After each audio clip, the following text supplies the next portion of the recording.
செல்லம். என்ன? ஏய் என்னடி தங்கம் பீரோக்குள்ள இருந்து பட்டு சரியா எடுத்து உருவி போட்டுட்டு இருக்கற? இதெல்லாம் நான் எடுத்து என்னமோ பண்ண போறேன். நீ எனக்கு நான் கேக்குறதுக்கு முதல்ல பதில் சொல்லு.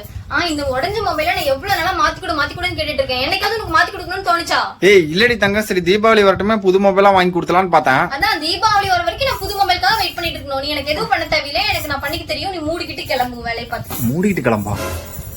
ஏய் என்னடி இது, எங்க அம்மா சாரி எல்லாம் கிடக்குது கீழே. ஆமா உங்க மம்மி சாரிதான். உங்க மம்மி சாரியில சிலது கிழிஞ்சும் இருக்குது. எனக்கு பிடிக்காத நிறைய பட்டுப்படவே இருக்கு. இதெல்லாம் நான் வித்துட்டு அதுல வர காசுல சூப்பர் மொபைல் வாங்க போறேன். தங்கம் பட்டை விக்கலாம்னு தெரியும், இதை வித்தா 1000 ரூபாய் கூட போவாதடி. 1000 ரூபாய் கூட போகாது இல்ல? சேலஞ்ச் பண்ணிக்கிறியா என்கிட்ட?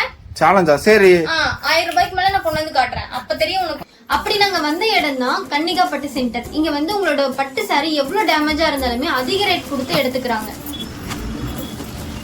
இந்த 3 சாரி போங்க. சரி இந்த மாதிரி தேய்ச்சி ஒயிட் வந்தாங்க போங்க. ரெட் கலர் வந்தா போகாதுங்க. இது வந்து அந்த 3 சாரி 43,600 இருக்குங்க. 2 hours later. தங்கம் என்ன தங்கம் சிரிச்சிட்டே வரீங்க? ஆமா புஜு, நான் இப்ப கொண்டு போன சாரிக்கு எவ்வளவு அமௌண்ட் கிடைச்சது உங்களுக்கு தெரியுமா? எவ்வளோடி?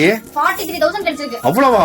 ஏய் கடை எங்கடி இருக்குது? இந்த கடை வேற எங்கேயும் இல்ல, ஈரோட்ல கல்யாண் நகை கடைக்கு ஆப்போசிட்ல ஏவிஆர் ஸ்வர்ணமஹால் பக்கத்துலயே வந்து கன்னிகா பட்டு சென்டர்னு ஒரு கடை இருக்கு. அங்கதான் போனேன். அங்கதானா? இரு தங்க, அம்மா பீரோல வேற ஏதாவது சாரி இருக்கான்னு பாக்குறேன். ஓகே போய் பார்த்து எடுத்துட்டு வா. இதே மாதிரி உங்க வீட்லயும் பழைய பட்டு புடவை இருந்துச்சு அப்படின்னா ஸ்கிரீன்ல தெரியுற நம்பருக்கு கால் பண்ணுங்க, இல்லனா வாட்ஸ்அப்ல போட்டோ அனுப்பி கான்டாக்ட் பண்ணிக்கோங்க.